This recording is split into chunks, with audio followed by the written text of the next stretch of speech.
Theatricality and deception are powerful weapons. It suffers from some credibility lapses. I mean, some things were done or not done, but it's very young and very growing. And if we don't do it, China is going to do it. If we don't do it, other countries are going to do it. A lot of countries would like to be in a position. We have the advantage because it's us. He says if we don't embrace this technology, other countries will. And then he gives the example of China. China hasn't really embraced crypto. They've embraced central bank digital currencies. So I'm wondering what he means by his comment. He says a lot of other countries would love to be in this position. It's a position of power. And we have an advantage because we have the reserve currency. A lot of wealth is already in the United States, a lot of banking, a lot of fintech is already in the United States. If the United States embraces technology, we will have more companies like Coinbase and Ripple will dominate the entire crypto sphere. Right now, a lot of companies are leaving the United States, and a lot of large companies already are starting in other parts of the world, and even American companies are starting overseas and migrating overseas. If for some reason bad things happen and we don't win the election, those people that were under investigation and that are free as a bird right now, and people that weren't being looked at in the crypto world, they will be living in hell because it'll start the day after the election if they win. And I view it differently. I mean, I just view it that we have to be the top no matter what we do. Right. Chips or anything else, we were really starting to go with the chips. We have to be number one. And I think AI is really important, but I think crypto's one of those things we have to do, whether we like it or not. We Right. have to do it. So what is he saying here? Because he's saying that if he doesn't win the election, they're going to arrest people in the crypto world that are free as a bird today, but they're going to arrest people in crypto. And then he's saying that he looks at it differently. We have to embrace technology, whether it be artificial intelligence or blockchain technology. So I would like to know what exactly he's talking about, but I think he leaked something that's very important, and we just don't realize it is quite yet. Is what it needs. If you take all of the electricity coming out of the U.S., in order to be dominant in AI, you need twice that amount just for this one thing. Who would think that? You need twice the electricity we already have. And you got to get started. I mean, you have to be if you're the US, you have to get started. Right. You don't want to be left in the dust. And China's already building electric plants and they want to build them for the AI, and it's very important. But you need tremendous electric, and in this country, because of our strong environmental impact statement problems that we have, China doesn't have those problems. They don't do them. They just build. They said, build over here, Right. build over there. With us, you have to go through years. But I'll make it possible to create tremendous amounts of electricity very rapidly. But people don't know that. People don't know that you need double the electricity of what we already have. So you want to get in, whether it's crypto or AI or other things that are coming along, and it's part of the game. We want to have a great country. We want to stay at the top.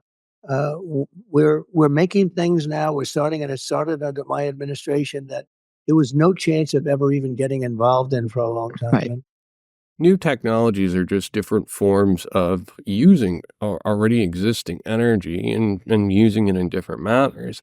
There's no technologies really being introduced that have the ability to generate energy.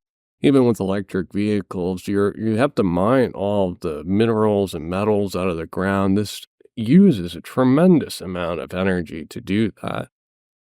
Artificial intelligence has to use natural gas. It can't use other forms of energy.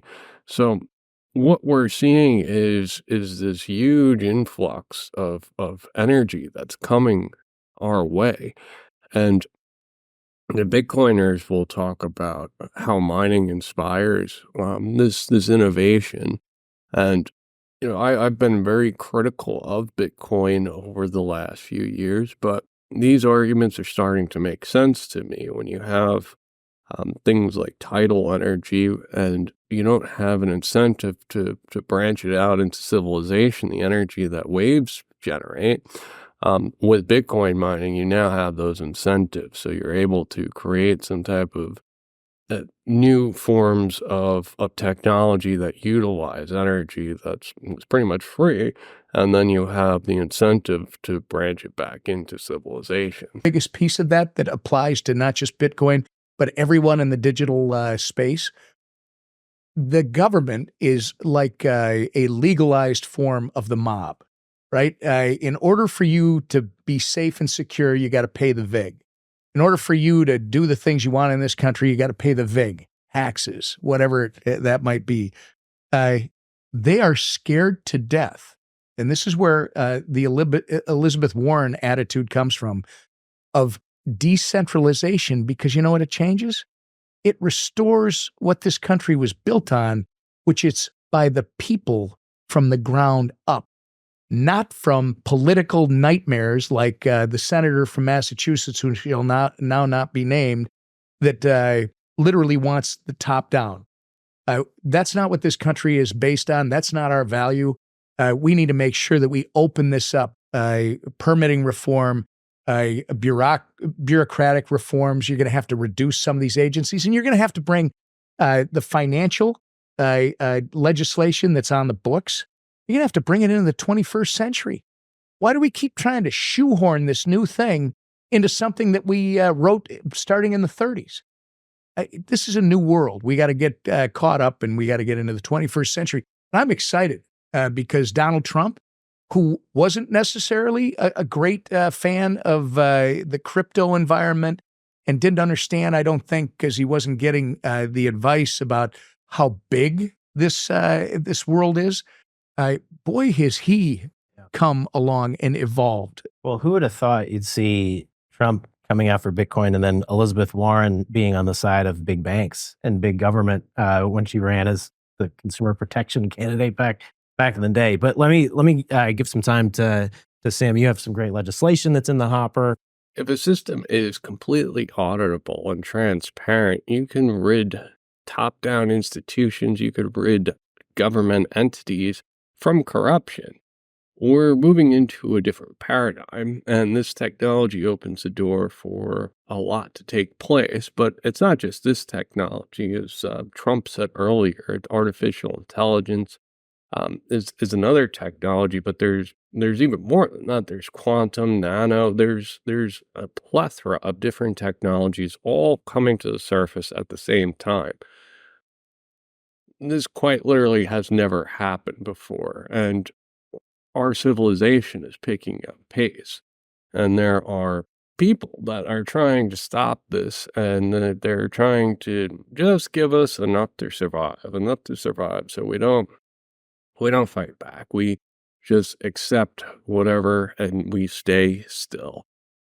This is the form of our global elites. They push the idea of climate change, and climate change is something that man can figure out. I mean, we've already figured out how to produce rain in deserts, right? And weather modifications are real science that's happening. So the idea that we should stay stagnant so the upper echelons of society can reap the benefits of all the progress that mankind has had is ridiculous.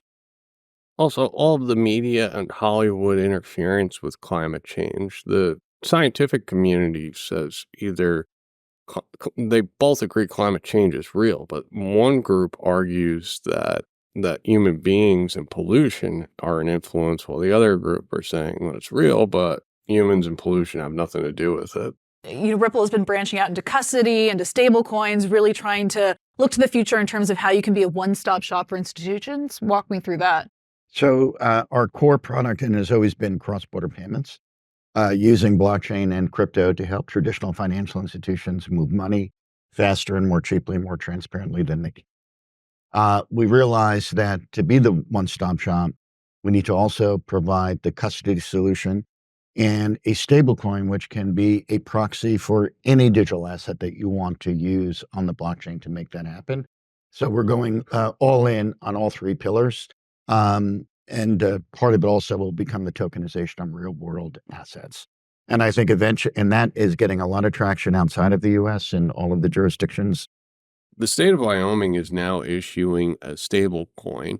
There's going to be more stable coins in the works. BitGo is working on a stable coin. Greg Kidd's Hardyaka is now offering a USBC coin, which is now a stable coin that banks can use. So the banks just back each stable coin with $1, and now these stable coins can be used in any network. What Stu Alderati is talking about with real world assets coming on chain, this was the purpose of the XRP ledger as well as XLM, is to take on stable coins and take on real world assets. So these are set up for banks, for institutions to mint their own coins. And those coins are used for stable coins or real world assets. Keep in mind that the United States passed a stable coin bill. That's why we're seeing so much innovation in the stable coin space, is why all these actors are diving into stable coins, is because they have clear regulations and they know that they can do this. Plato is fully convinced that philosophers cannot quietly retire from politics because they disdain its rampant corruption. Philosophers will inevitably be victimized by unjust governments and perhaps martyred. Thanks, everyone. I hope you enjoyed the show. Please take a moment to like and subscribe. If you enjoy content like this, please consider joining my Patreon or my ghost site, dmjr.ghost.io.